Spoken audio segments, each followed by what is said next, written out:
Hey, what's up with it, y'all? Welcome to the J Anthony YouTube channel. J Anthony right here checking in with y'all. Right now I'm at the auction. I'm picking up 2 trucks. Unfortunately, these are not first impression videos. I'm gonna keep it real with you. You know, everything around here is 100% authentic. I've already seen and driven both of these trucks. I was here a little bit earlier, but I got my camera guy with me, man. He helping me out. I'm about to bring both of these trucks up here. We're gonna do a little bit of walking around. Hey, but y'all make sure y'all watch this video in full because I got a lot that I want to talk about today. So sit back, get your popcorn, man. Tune in to the channel. Please like and subscribe if you are new. Let's get it.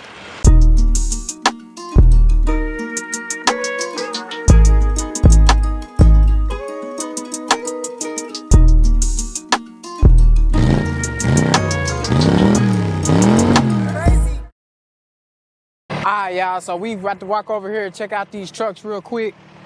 I got them right over here. So these two, one I bought out of Phoenix, Arizona, I believe. Yeah, Phoenix, Arizona, and then the other one I just bought it yesterday. I bought it here in Dallas. So, real clean trucks, man, not bad at all. At least from what I can see. Like I say, it's not first impression. I've already seen both trucks. But y'all let me know what y'all think. All right, guys, so y'all see this truck right here that look like some junk? It's my truck. 2006 GMC, crew cab, 125,000 miles. And then right here, we've got a 2003 Chevrolet S10 with 52,000 original miles. Now, if you see it, it might put you in the mind of that other S10 that I just bought and sold like a couple weeks ago. But this is the one I'm gonna show you first because I know this is the one you want to see because y'all like low miles, right? 50,000 miles, man. Look at that thing right there. Nice, real nice truck right here. Ain't gonna get no better than that. Bed clean. I'm gonna put a bed cover on this one just because that other one that I had, I'm gonna put this back here, man. The other one that I had a bed cover on there, so I know if I put a bed cover on this truck, it'll put me in the mind of the other truck. So I have a lot more confidence if I do. Keep in mind that other one had 80,000 miles. This one got 52. Now let's look at this one right here. So this one is a 2006 GMC Sierra SLT, fully loaded. Now as you can see, I got a lot of work to do on this truck. At least it might seem like it's a lot of work, but it's really not. It's really nothing. All I gotta do is paint the truck and fix the driver's seat and fix the headliner, and it's gonna be a damn nice truck. It's an SLT too, so this is a really hard to find truck. Let me show y'all the driver's side seat. But the reason why this truck is here at the Dallas auction, come through here right quick. Yeah, the reason why this truck is actually in the Dallas auction is because I had to arbitrate it today because this switch is not working. It's staying, at first it wasn't working at all. Look at that. Look like junk to you. This is a beautiful truck, though. If you know how to look and read in between the lines like I do, this is a beautiful truck. Look at that. Look at this seat right here, man. Look at it. Look at that. Look at that back seat. Oh, man. Do it really get better than that?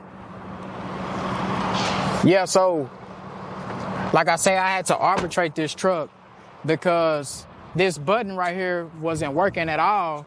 Then we got it to work. And it was staying, now it's staying in 4-wheel drive, but he just plugged it up and he made it from his system go in and out of 2-wheel drive and 4-wheel drive. So it means the switch is broke, but it wouldn't let him go into 4 low, which makes this truck arbitratable. So I just got $1,200 back on this truck. And all I'm about to do is go in there and change that $20 part, $30 part. And I'm gonna be good to go. But I just got $1,200 refunded from this truck from the purchase price. So I pretty much cover my costs from buying it in Phoenix because that cost me like $800 to get it over here. So I got $400 to make up with that. So I'm gonna just use that to recondition the vehicle. You know what I'm saying? It'll all make sense in the end. But yeah, let's get these trucks loaded up, man. I'll see y'all back at the trailer. All right, y'all. So about to get this puppy loaded up.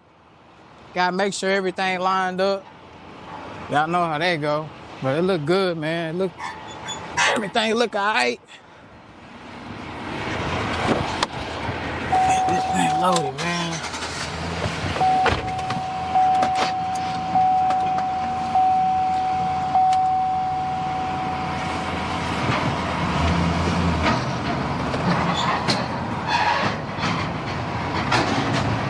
On the money every time. J. Anthony always on the money. When I'm loading up these trucks, I'm always on the money. I'm always on the money. One little trick I learned back in the day, I always check and see if that axle is balanced right there. This axle right here, that's how I know. Of course, I've studied the GMT 800 so much, I know exactly where. So I know if it's a crew cab, I know I just gotta leave a little bit of space on this wheel right here, and this between these wrists right here, this rail and this wheel, it just gotta have a little bit of space, and I'm gonna be balanced. With a single cab, I know if I bring the wheel to right here, I'll be okay. I bring it right to the edge. With the extended cab, it's pretty much, I just line up the hitch. The hitch in the crew cab, I can line up the hitch as well. So I've just studied the GMT 800 because that's really all I put on here is GMT 800. I put the same damn truck on there, so I studied the distance between the truck. I'm not putting nothing else on my trailer but a GMT 800. That's just me, man. All right, guys, so when I be loading my trucks up, I like to get right here. I really put it right here on this axle right here, man. That's where I like to be at. Because I know it's tight. It ain't gonna go nowhere right here. You see where this tie rod is? I like to be right there. That's just what I've noticed is the best. Get up on that diff. I mean, it's kind of common sense though. Because where the hell else you gonna go? We right there, we tight. See how tight that is? We good to go. Get a mount strap. And another thing about my straps, they already pretty much lined up for a GMT 800. If I got a single cab, extended cab, crew cab, I just got to adjust it a little bit because the lengths are different between those three trucks, but it's pretty much the same. It's not that much off. I just got to know how to maneuver through it, you know. But we good to go on that. Strap that down.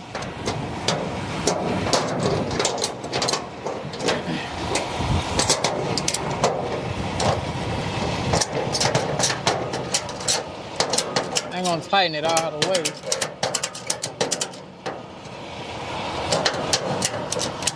Give it enough, leave some slack in there. All right, guys, got the truck locked down, strapped down. We're about to head over to my other shoe store in DeSoto. A lot of y'all haven't seen it before. Y'all really haven't seen it at all.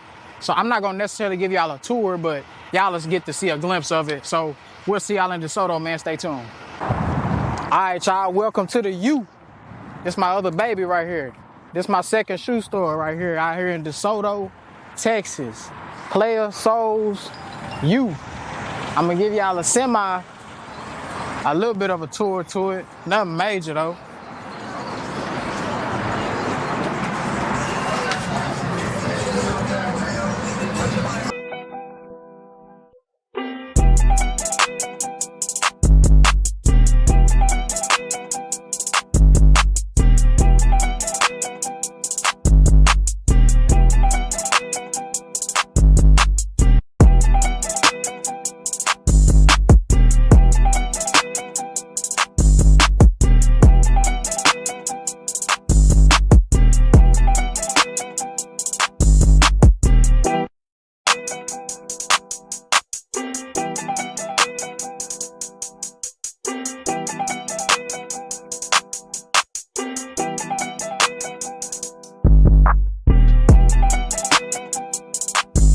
It wouldn't be no J. Anthony without that right there.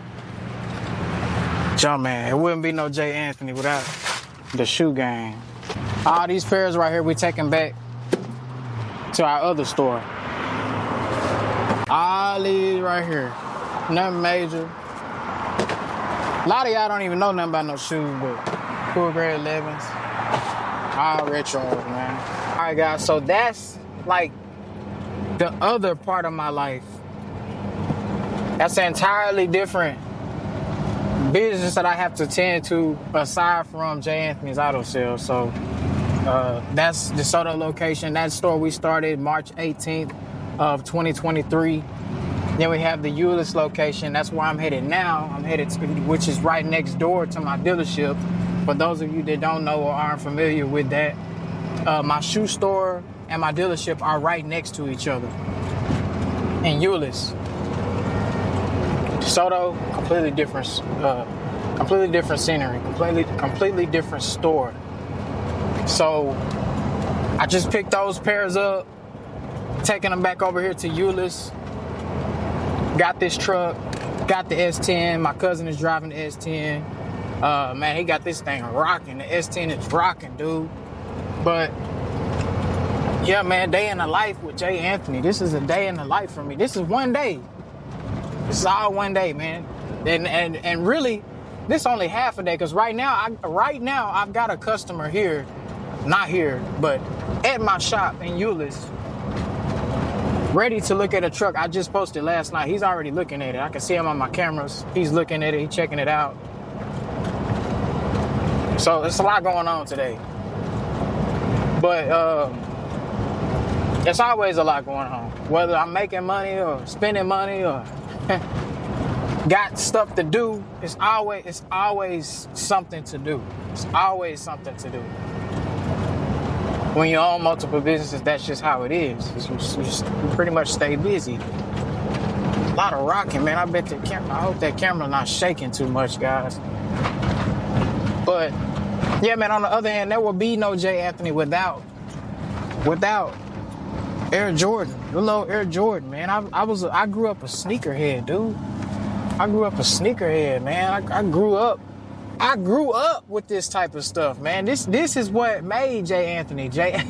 For real, guys, I'm telling you, there would be no GMT 800 enthusiast Jay Anthony if it wasn't for these right here, these Jordan, Jumpman, retros. This is what got me the ability to buy and sell cars, or buy and sell trucks, or buy and sell specialty units. Although I developed a love for the GMT 800 just from being in the car business, right? But what the initial thought of buying and selling came from buying and selling tennis shoes. But on the other hand, enough shoe talk. I know you guys want to hear some truck talk, car talk. Well, that's what I'm about to get into. So look, what am I seeing in the car business? What am I seeing in the truck market? What am I seeing? What's going on? You'll see a lot of videos. People are talking about car market's dying. Prices are going down. Okay, so I'm actually going to talk about this from a point of view of an enthusiast, from a point of view of somebody who specializes in a specific type of vehicle, somebody who specializes in trucks at that. Because trucks are completely different from cars. But what do I see? The general car market, regular cars, regular stuff. Like right here, this is a Chevy Malibu right here. Probably a 2015. That's what it looks like. Right here, I see a 2012 Ford Explorer, something, whatever. That general stuff like that is, yes, I'm seeing it just not selling, going down in value. I mean, there's not really a lot of demand there. It doesn't mean it won't sell. But guys, prices are just correcting themselves in the car market. That's all that's happening. It's nothing bad. The car market is not crashing. Stop believing that crap. The car market is not crashing. I repeat, the car market is not crashing. The car market is fine. The car market is just going through a phase to where it's trying to correct itself. It has to. Guys, we've been in 2-3 years of ridiculous prices on used vehicles. Now, is that going to change? Now I'm about to shift from cars to trucks. Is that going to change on the truck side? Now, here's the thing, guys. Here's what you got to understand. It's not going to change on the used truck side unless new truck prices, I keep mixing up cars and trucks. Cars and trucks are not the same market. New truck prices will have to go down dramatically for used truck prices to go down dramatically. The used truck price point is being dictated by the price point of newer trucks. That's number one. That's just used trucks in general versus Used trucks versus new trucks. That's the general market. I'm not talking about GMT 800 yet. I'm gonna get there. I'm trickling down, guys. That's what I'm doing right now. I'm trickling down. So the truck market is still doing well. It's still strong. It's maintaining what it's doing, what it need to do. It's doing what it's supposed to do. There's always gonna be demand in the truck market. That's what trucks do, man. Trucks hold their value. It's just a different crowd of people, different crowd of people with different level of information that go after used trucks. So it puts it in a completely different market than used cars, because your typical used car buyer doesn't really know anything about cars. But your typical used truck buyer, they typically know something about either mechanic, they're mechanically inclined, they know what to go after, they know what brand to go after, they know the issues with certain vehicles. It's so many different factors that play into this. Okay, so you got that. Now, guys, I'm about to get into the GMT 800 side of things. This is the awesome side. This is good for me. This is what'll be good for me, but it's gonna take time for what I'm saying to play out. So here's what's happening on the GMT 800 side. GMT 800 is doing outstanding. Like, it's one of the vehicles that is like maintaining its value and almost going up in value, like through all this craziness. And I'm gonna tell you why, because there's no AFM for one, and more people are beginning to learn that those trucks are just better made than newer trucks. Aside from AFM, aside from active fuel management, guys, these trucks, I'm driving a GMT 800 right now, right? Are just better made. They're better equipped. They hold up, man. They durable. Like, seriously, like, no exaggeration. These trucks last. Seriously, man. And that's a fact. We all know it.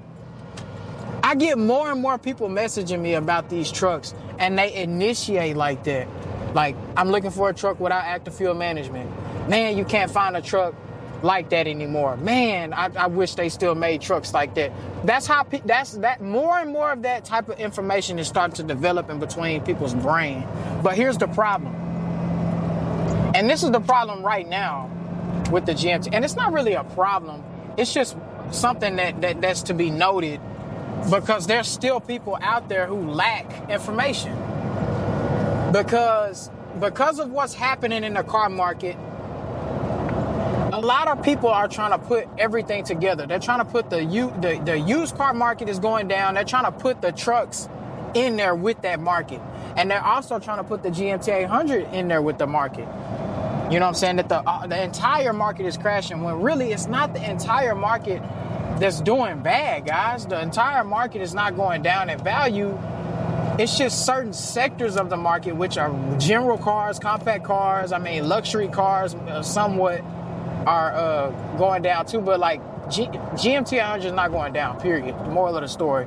But you have people who don't know about the GMT 800. They don't know that is a specific market full of enthusiasts, full of mechanically inclined individuals. A lot of you watching this right now are mechanically inclined when it comes to the GMT 800. That's probably why you're subscribed to this channel, because you understand the GMT 800, right? A lot of people just don't know how many people are out there and have that type of mentality, that have that type of thinking. We think like that. Me and you, the subscriber, and the author here, we think like this. We believe in the GMT 800. We know the GMT 800 is a fantastically built truck, like just an amazing built platform of truck, period.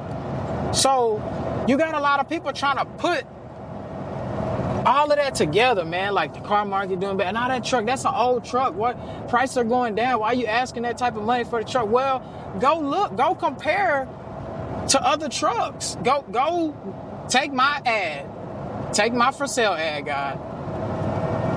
Go look and see what all is out for sale. Business model is literally just developing through all of the different perspectives, all of the different. It's taking time for people to go out and see it for themselves to eventually accept, oh, okay, like those truck, that specific truck is like worth a lot more than your typical truck or your typical car. Like, that's a different market. It's like Toyota Tacomas, man. It's the same thing with those, although those are like top of the line for real. Like, you really don't see Tacomas for sale because people don't, I mean, why, the older models at least, those are really hard to find. Like, they really are, especially the full club cab, the 4-door. I used to buy them. Like 3 years ago, I used to buy those trucks. I started to kind of specialize in them. When they popped up, I would buy them, and I noticed they sold a lot slower. But that's a market too. That's a completely different market. That's you can't complain about the prices of those of specialty vehicles, because whoever has that quality of unit is who controls the price, and people just don't get that. Whoever has it, that's who controls the price, man. If you want it, you gotta pay what he asks, or you gotta pay what he's willing to accept. It doesn't mean you can't make an offer. It doesn't mean you can't negotiate. It doesn't mean that he won't negotiate. But you won't have that quality of unit if he's not willing to accept what you know what I'm saying? Like, come on, like, that's how it goes, man. The person who has the quality controls the price. So when you go out, I always ask somebody when they come out, I always ask them, how long you been in the market? Especially when they come out looking at a GMT 800, like, because that's all, I'm specializing in that, right? Somebody come out, look at the GMT 800, first thing I ask them, how long you been in the market? If I sense that they're not really specifically looking for a GMT 800, because I get a lot of people that's just looking for a truck. They heard about Jay Anthony, right? I mean, hey, I just want a good truck. How long you been in the market? I've been in the market for like a couple days. You're not really, okay, let me try to educate you a little bit. Hey, you know what I'm saying? If they're concerned about like pricing, like, why so much? I saw another truck for like $6,000. Okay, but look at all the specs. What did the truck have? Was it leather seats? Was it cloth seats? How many miles did the truck have? Did it have any rust? Were the rocker panels in good shape? Did it have moldings? Did it have brand new headlights? What did it look like up under the engine bay? What did the differential look like? What did the transfer case look like? Was it even 4-wheel drive? Was it 2-wheel drive? It's so many different factors. How clean was it? Was the inside rip? Was the dash cracked? It's so many different specs that play in the part when you're talking about these trucks. Why? Because it is a specialty market. Every little detail matters with these trucks now. Then on the other hand, I get somebody to come out. I ask them, hey man, how long you been in the market? I've been in the market about 3-4 months, 6 months. Okay, what are you seeing? Well, it's a lot of junk out there, man. It's a lot of junk. Everybody puts in the ads that, I mean, it's not good. Everybody puts in the ad that it's a good truck. Nobody's honest up straightforward. And that's kind of what I liked about you. You were straightforward. But now that I've gotten here, this is one of the cleanest trucks that I've seen. It doesn't mean that they end up buying the truck, but they always tell me that. Somebody who's been in the market. This is somebody who is already educated. I don't have to educate them. They know about the GMT 800. They know the prices. And so it's so interesting when I see that it's just two different types of buyers out there. You got one uneducated, only been in the market a couple days, and then you got another one that's educated, been in the market for maybe 6 months, maybe even years. And then you also got other people who just know these trucks and always have known these trucks. They're a lot easier to deal with. That's who I honestly prefer to deal with. But also, I do like to deal with the people who don't know about these trucks, because it gives me an opportunity to educate. That's the whole purpose of my channel, is to educate people in different sectors of whether it's business. But I want to educate more people on the GMT 800. That is the initial goal of my channel. I want more people to know about the GMT 800 first off in general, and I want more people to know about why the GMT 800 is so valuable and why the GMT 800 is so durable. And also, I also want people to know why they're so expensive and why they're only going to continue to get more and more expensive, because it's happening right in front of people's eyes, and they just like they look the other way. People always get in my comments on Facebook when I post a truck on Marketplace, right? Or on Facebook groups, whatever. All of these trucks are always so overpriced. They're always overpriced. This is a $7,000 truck. Why is everybody always putting these trucks at $10,000, $12,000, $15,000? Well, have you ever just thought to try to at least understand and open your mind up to say, why do you think that's so consistent? It's so consistent that those trucks are overpriced. It's so consistent on Facebook Marketplace that you see a truck overpriced. And that specific truck, an old truck. Have you ever thought why? It's because they sell, for one, and they actually last and they run good. And people who sell them know that their truck run good and they normally have a lot of confidence in it, so they put their price on it. It's only gonna get worse, man, I'm telling you. But yeah, the car market is fine.